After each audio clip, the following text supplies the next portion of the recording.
Breaking news out of Corcoran State Prison tonight. The purported leader of the Mexican Mafia has been stabbed to death. Michael Torres. Torres had been serving a 133-year sentence for a list of crimes, including attempted murder, and was a third-strike offender. Gang experts say if this was not a quote-sanctioned mafia hit, it could lead to more violence. Michael Mosca Torres, a notorious Mexican Mafia member, used to wield so much power that he was able to control drug and extortion operations while serving a life sentence. It's unbelievable, but it happened. Mosca's reign extended to the Los Angeles County jails, where he oversaw gangs in the San Fernando Valley. Unfortunately, his reign couldn't last forever. Mosca was discovered to have been brutally murdered by rival gang members who were incarcerated in the same prison he was. The crime boss's life may have ended, but this story is far from over. The brutal murder of Michael Mosca Torres could ignite a chain of cartel wars. On July 6,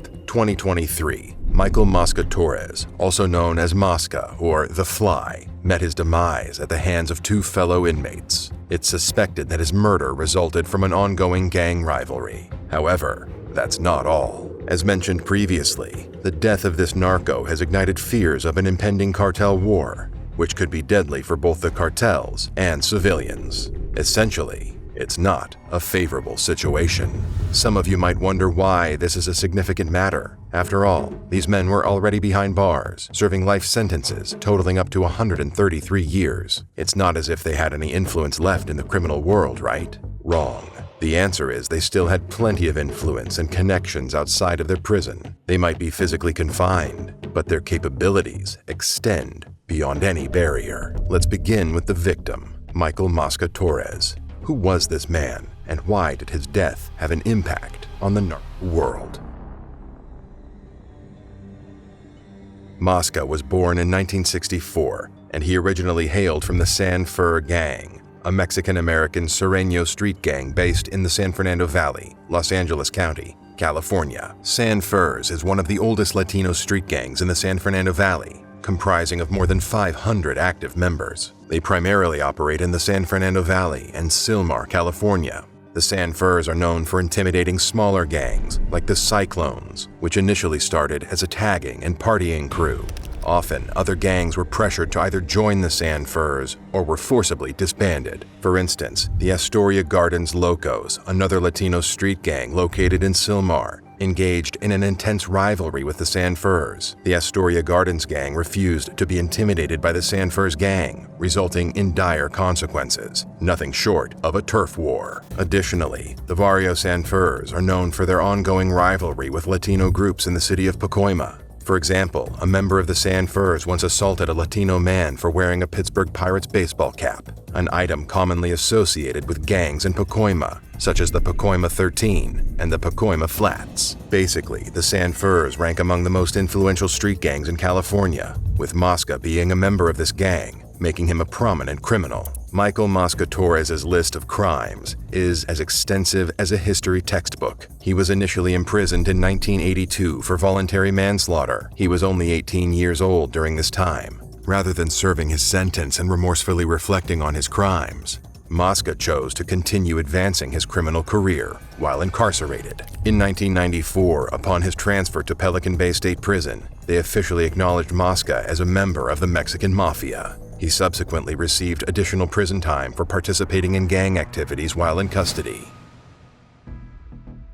After spending approximately 16 years in jail, Mosca was released and kickstarted his new job as the Mexican Mafia's sanctioned tax collector in the San Fernando Valley. Being a sanctioned tax collector for the Mafia means that an individual has been officially authorized or approved by the higher-ups to collect money from various businesses on their behalf. This tax is essentially a form of extortion, where businesses and criminal organizations are required to pay a portion of their earnings to the Mafia as a form of protection money. The sanctioned tax collector ensures that these payments are made regularly and enforces compliance through threats, intimidation, or violence if necessary. To put it in simple terms, Mosca was helping the gang maintain control over its territory and generate income from illegal activities. In 2003, Mosca was involved in the killing of David Diablo Mendoza, a man who misrepresented himself as a member of the gang. One of the gang members, who goes by the name Smokey informed Mosca that Diablo was impersonating a mafia member to shake down drug dealers and streetwalkers. Mosca was upset by this information, so he showed up at Diablo's house on June 12, 2003, and pretended to ask the guy if he was a carnal, which is a term for a Mexican Mafia member. Diablo said yes and flashed him his tattoos. Without saying anything further, Mosca pulled the trigger on Diablo, leaving him to die. Luckily, help arrived on time, and Diablo survived the attack. But that's not all. The situation continued to escalate when a female witness who lived in the same apartment building came forward and told law enforcement officers that she saw two men fleeing from the building shortly after the gunfire. Later, this woman went to a nearby location to buy narcotics from Smokey, the guy who informed Mosca about the impersonator, and he admitted to having knowledge of who was behind the crime. The witness reported all of this information to law enforcement officers. Somehow, Mosca found out that Smokey had exposed their scheme that night. Let's just say that Smokey didn't have a very pleasant evening. Mosca had two of his men abduct and torture Smokey, even after attempting to kill him. Fortunately, he managed to escape at the last minute, but the man suffered from intense injuries. Mosca was arrested later that year. According to the search warrant, detectives found large amounts of cash in the crawl space and coffee pot of his mother's home in San Fernando. Unrelated to the case, they also recovered Mosca's reading list, which included the complete uncensored edition of the Anarchist's Cookbook, Gray's Anatomy, and Get Anyone to Do Anything and Never Feel Powerless Again. Sometimes the book you read will define your personality. Not sure what these books have to say about Mosca, but it's probably going to be complex. But back to the story. Mosca was taken into custody at the men's central jail, and instead of hiring or asking for a lawyer, he decided to represent himself in court. Though a witness claimed that Mosca didn't represent himself because he believed in his legal abilities, but he wanted to remain in the LA County Jail. Apparently, Mosca was making big money in jail by collecting taxes on drug sales. It seems that authorities knew about this operation as it was happening right under their noses, but they didn't bother to do anything. Or maybe they didn't want to risk upsetting the mafia. According to the court records, the witness reportedly told the prosecutor, "I don't know if you guys understand this, but Mosca gets a very large amount of money for being put in that county jail. Remember Smokey, the gang member who was attacked by Mosca's men? At this point, he's in prison for another crime." While he was incarcerated, a woman named Cristina Davalos came to visit him. She held up a note to the glass partition in the visiting room with a message written on it that said, "I'll kill you and your family just to let you know not to fuck with the MA." It's important to note that MA refers to the largest Mexican-American criminal organization within the prison system, not an individual person. La MA is one of the most dangerous and feared criminal organizations in the United States. Smokey later told officers that he believed Mosca was the person who wrote that note. He also learned that he was on the gang's hit list, which scared him into cooperating with law enforcement. Smokey was granted immunity after he testified against Mosca. So Mosca failed at threatening Smokey. He decided to switch his target to the victim, Diablo Mendoza. Initially, Diablo had told law enforcement he didn't know who fired at him at the apartment, but in 2005, he claimed it was Smokey who attacked him, not Mosca. Authorities had reasons to believe Diablo was intimidated by the Mexican Mafia into giving false testimony. Additionally, his statement contradicted the other witnesses. It was clear that he wasn't telling the truth. However, he did admit to pretending to be a member of the Mexican Mafia to extort people for drugs and money. In 2008, Diablo was killed by a mysterious gunman who was never identified. Meanwhile, Mosca was found guilty of attempted murder, threatening witnesses, and other crimes, including being part of a gang and committing a third serious offense. He was given a prison sentence of 133 years to life. He started his sentence at the New Folsom Prison in 2007.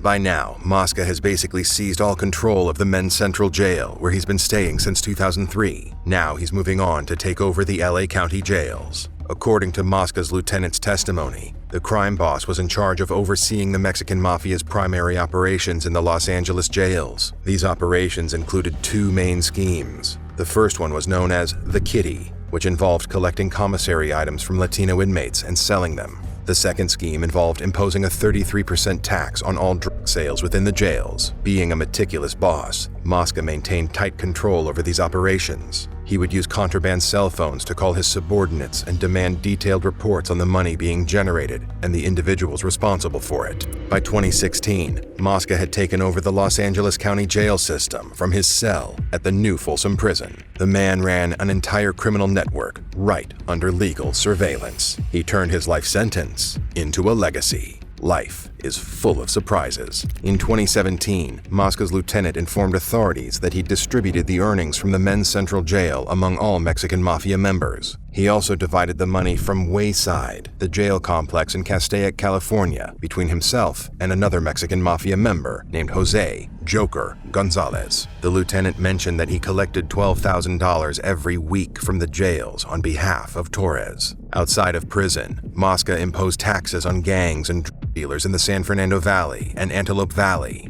Then, he used the money to invest in legal businesses and real estate. Not only that, but he was also involved in drug trafficking. Mosca was facing federal charges in 2019. He was accused of being the only Mexican Mafia member involved in a conspiracy with the Aryan Brotherhood. Their alleged plan was to traffic heroin as a part of a broader case aimed at the leadership of the Aryan Brotherhood in California. The Aryan Brotherhood, also known as the Brand or the A, is a white supremacist or neo-Nazi prison gang founded within the California prison system. This gang promotes white supremacist ideologies and is known for its extreme violence and criminal activities, both inside and outside of prison. They are also involved in drug trafficking, extortion, and organized crime. And yes, Mosca orchestrated this entire operation from inside his prison cell. Imagine if he was a free man. He'd probably become a major kingpin.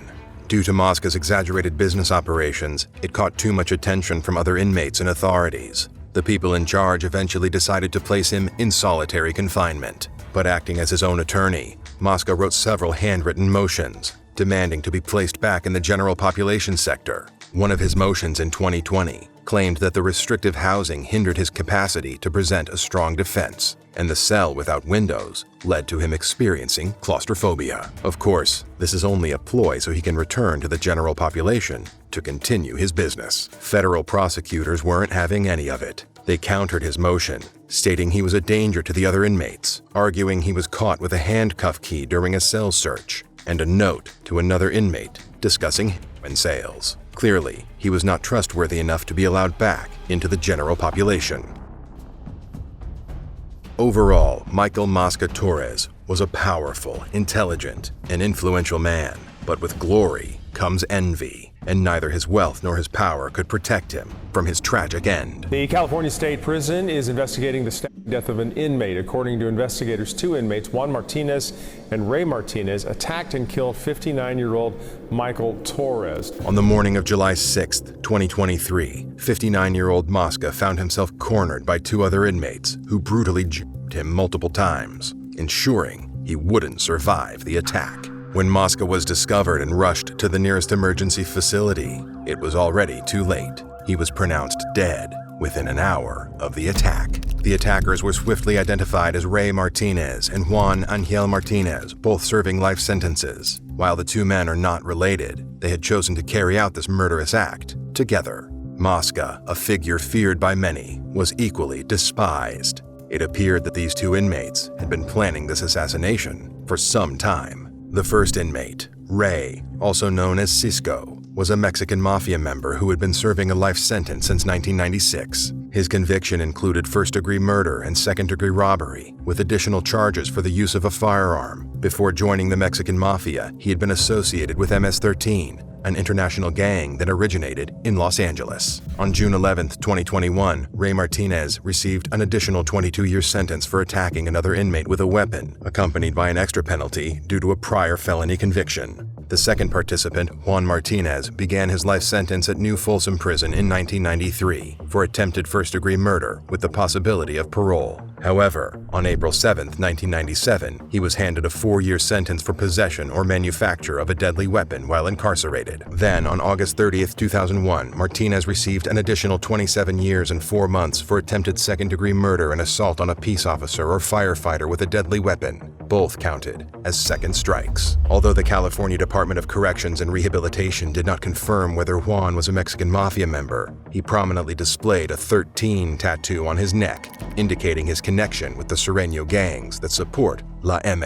Given that Mosca was a high-ranking member of La M, his killers were likely his subordinates. Maybe in the midst of raising his empire, Mosca raised himself some enemies as well. It's still unclear why Mosca was killed. Investigators failed to find a motive behind the planned homicide, but it's probably something between greed and rivalry.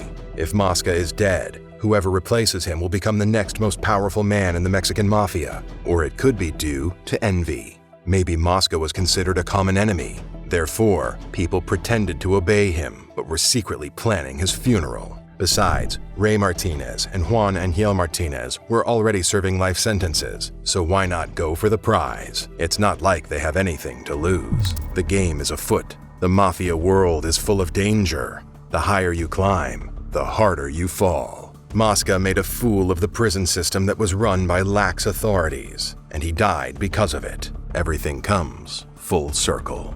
There was a similar case that happened a few years before this one. In 2020, Mafia leader Danny Roman was attacked and killed in the same manner. Roman and Mosca were both at the top of their game when they died. The purported leader of the Mexican Mafia has been stabbed to death. Officials say 64-year-old Danny Roman was attacked and stabbed by two other inmates. Roman was accused of running street gang operations throughout California from behind bars. But most importantly, what are the consequences of Mosca's death? How will the Mexican Mafia react? Gang experts say if this was not a quote-sanctioned mafia hit, it could lead to more violence. In all honesty, investigators and authorities are praying this is an inside job, as in the Mexican Mafia was doing a sweep of their members. If not, then those inmates' days are numbered. La M is a strict group. They prioritize their gang over everything, including family, religion, and life. And they have their own set of rules that were created by the founders. According to the rules of the Mexican Mafia, retaliation must be carried out if anyone crosses La M.